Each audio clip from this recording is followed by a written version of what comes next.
Falaremos então sobre por isso que eu denominei o trabalho, o tratamento do conceito do relativismo cultural nas séries iniciais da escolarização.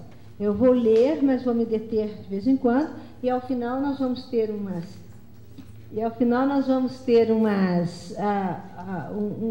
síntese para a gente amarrar e fechar. Tá bom? Aí nós vamos dispor de alguns slides. Mas por enquanto eu vou ler. Eu tenho esse slide, mas não é preciso colocar porque é muita coisa, quer dizer, acaba ficando meio poluído, muita coisa para você ler e ouvir ao mesmo tempo. Então eu vou lendo nessa primeira fase, tá bom?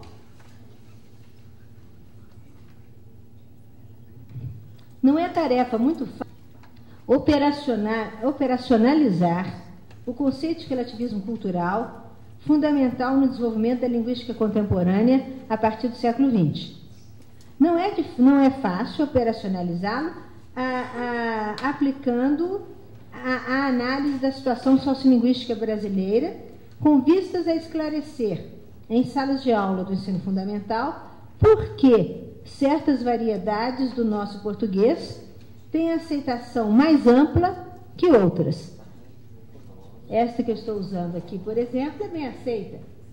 Se eu mudar a minha variedade que estou usando para uma variedade mais coloquial, que é a que eu uso, só para mostrar para vocês, eu estava na minha casa esses dias, eu perguntei sobre meu marido e perguntei assim, ele já foi para a chácara? Aí alguém que estava lá disse, é chácara ou chácara? Vocês sabem que eu sou professora, né? Eu falei, é chácara e chácara. Aqui, agora, é chácara. Agora, lá na aula, assim, não é todo momento de aula, não. Quem foi minha aluna aqui, Rosineide sabe. Não é todo momento, é momento de muita monitoração, que eu estou dando aula como estou agora, que eu tenho uma pauta escrita aqui. Não vou ler tudo não, viu? Não se assusta. Mas eu tenho uma pauta escrita aqui. Então, é chácara ou chácara? É chácara em momentos de muita monitoração. E é chácara no restante da nossa vida. Porque a gente fica exausta se a gente fosse monitorar o tempo todo. Por monitoração é um termo que eu uso, que eu também emprestado à linguística aplicada, principalmente ao ensino de língua inglesa, que é como se nós tivéssemos um monitor aqui, assim, ó, e fôssemos escolhendo, um monitor como o monitor do seu carro, do rádio do seu carro, dos antigos, e a gente fosse escolhendo qual é a variedade, qual é o estilo, o grau de formalidade que a gente quer conferir ao estilo. Então, ali, tomando café e conversando com meus familiares, eu falei, ele já foi para a chácara? E um engraçadinho lá, chácara ou chácara? Eu sou os dois, são os dois. Enfim, então não é fácil, voltando ao nosso tema, operacionalizar o conceito de relativismo cultural. Como também não é fácil operacionalizar outros conceitos quando nós estamos escrevendo para professores, escrevendo ou falando para professores que, diferentemente de vocês, não têm formação linguística. É muito difícil. É o que eu tenho escrito ultimamente. Os meus livros recentes, eu pedi o favor de passarem um mosquitinho aí com a minha página, onde vocês encontram mais informações e até textos completos, etc. Mas eu tenho escrito mais, escrevo tanto para professores, que quando eu tenho que escrever um artigo acadêmico mesmo, para os meus pares na academia, eu até levo um susto. Eu falo, não, aqui eu tenho que ter mais atenção para certas coisas. Não que eu escreva para o professor de uma forma negligente, não é isso. É que eu escrevo para o professor sem pressupor que ele conheça tais e tais e tais e tais conceitos. Então, a cada conceito eu me detenho e explico. É o que eu procurei fazer aqui. Procurei trabalhar o conceito de relativismo cultural, que é muito importante para nós lidarmos com a variação na nossa língua e lidarmos com os alunos que chegam à nossa escola provenientes das mais diferentes comunidades de fala. muitas das quais, a maioria das quais,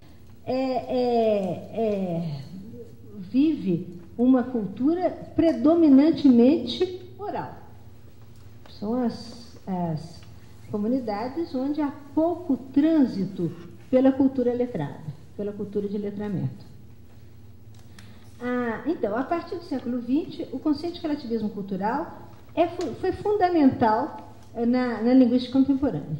Fundamental. E se nós queremos ver como é que ele se aplica e que vantagens podemos tirar no nosso trabalho pedagógico desse conceito, a gente tem que pensar mais para ver como é que podemos lidar com ele. É disso que eu estou tratando.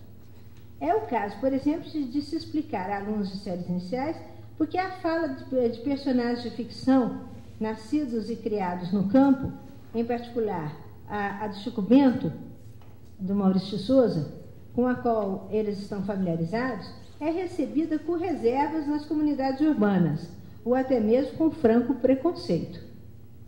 Eu falo em Chico Bento porque das personagens de ficção é a que mais transita hoje em dia nas nossas salas de aula. Mas vale para qualquer personagem de background rural. Sabemos que é difícil fazer a transposição didática de pressupostos da ciência linguística, como este, o relativismo cultural, que se contrapõe aos preconceitos em relação a línguas ou variedades da língua e seus falantes. Se temos compromisso com a clareza, mas queremos evitar o tratamento trivializado desses conceitos. Também não queremos trivializar. Também não queremos vender gato por lebre. Passar para o professor a impressão de que esses conceitos são triviais. Não são. São complexos. Examino aqui, para começar, os esforços de uma professora aqui de Taguatinga para levar seus pequenos alunos a receberem com naturalidade as diferenças linguísticas com que a equipe de Maurício de Souza marca o repertório de fala da personagem Chico Bento, de seus familiares e seus amigos, lá no habitat, na comunidade onde eles vivem. Eu vou ler para vocês esse episódio que está nesta série Proletramento, que é uma série que foi trabalhada recentemente por um grupo de professores lá da UNB e que é da Secretaria de Educação Básica do MEC. Essa série nós trabalhamos, este é um fascículo que foi trabalhado por mim e por uma colega, Márcia Elizabeth Bortoni. Mas da série constam fascículos trabalhados pelo grupo da Universidade Federal de Pernambuco, Universidade Estadual de Campinas, a Unicamp, e Pernambuco, Unicamp, UNB, Ponta Grossa, no Paraná. Bem, acho que são esses que estão participando desse proletramento. Então, eu transcrevi aqui, com autorização das pessoas envolvidas, um evento de sala de aula que transcorreu aqui em Taguatinga, na Escola Classe 29. Não sei se vocês sabem onde fica, Escola Classe 29. A professora mostrou a eles, a professora, primeiro eu tenho que dizer quem é a professora, uma ótima alfabetizadora, professora Sônia de Oliveira, e quem assistiu ao episódio foi uma mestranda da época, atualmente doutoranda, Maria Alice Fernandes Souza, que agora coordena o BIA, Bloco Inicial de Alfabetização, aqui em Taguatinga. Eu também eu não assisti esta aula, eu assisti algumas aulas nessa turma da professora Sônia.